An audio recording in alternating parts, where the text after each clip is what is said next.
الراعي الفقير والتاجر. الرزق الحلال. كان هناك رجل بسيط يدعى ياسين، يعمل راعيا للغنم عند أحد الأغنياء في قريته. كان ياسين شخصا قنوعا راضيا بما قسمه الله له، ويؤمن بأن البركة تأتي من الرزق الحلال مهما كان قليلا. كان يحصل على 5 دراهم فقط مقابل عمله الشاق في رعاية أغنام ذلك التاجر، ولم يكن يسعى لأكثر من ذلك. في أحد الأيام جاء التاجر إلى ياسين ليخبره أنه سيغادر البلدة لفترة طويلة، وأنه سيضطر إلى بيع الغنم، مما يعني أن ياسين لم يعد له عمل.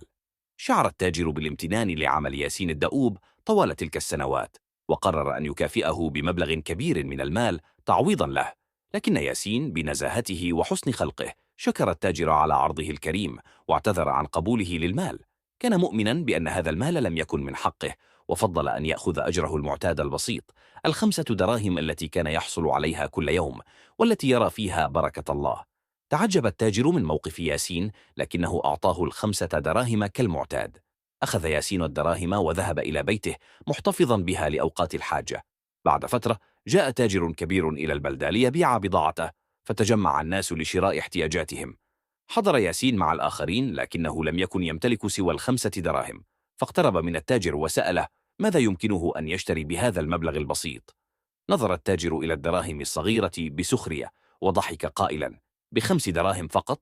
ماذا سأبيع لك بهذا المبلغ؟ ثم تابع التاجر بضحكة ساخرة: لدي هنا قط صغير مهمل، سأبيعه لك بهذا السعر إن أردت. قبل ياسين العرض على الفور، واشترى القط من التاجر. ظن التاجر أنه قام بصفقة رابحة تخلص فيها من القط، وأخذ دراهم ياسين القليلة.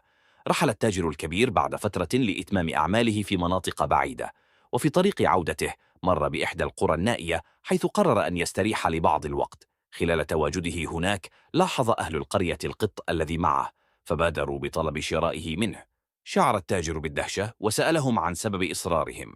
أخبره أهل القرية أنهم يعانون من انتشار الفئران في قريتهم، والتي تسببت لهم في أضرار جسيمة، إذ لم يتركوا لهم شيئا من محاصيلهم وأطعمتهم. عرض أهل القرية على التاجر أن يبيعهم القط بوزنه ذهبا، إذ كانوا يرونه خلاصهم الوحيد من معاناتهم مع الفئران. وافق التاجر على العرض، وباع القط بوزنه ذهبا، محققا ربحا لم يكن يتوقعه. ثم عاد إلى بلدته حاملا الذهب. عند عودته إلى بلدته بدأ التاجر بتسليم أمانات الناس الذين كانوا قد أعطوه أموالهم ليشتري لهم البضائع. وعندما جاء دور ياسين أخذ التاجر يديه وقاده إلى مكان خاص، حيث حلفه أن يخبره القصة كاملة.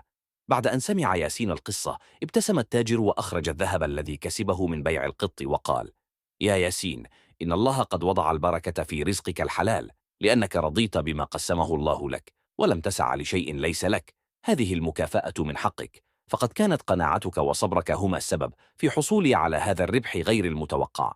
ثم أعطى التاجر ياسين الذهب قائلا: هذه مكافأة من الله على أمانتك ورزقك الحلال، فلا تستهين أبدا بما أعطاك الله، فكل قرش حلال يحمل بركة كبيرة.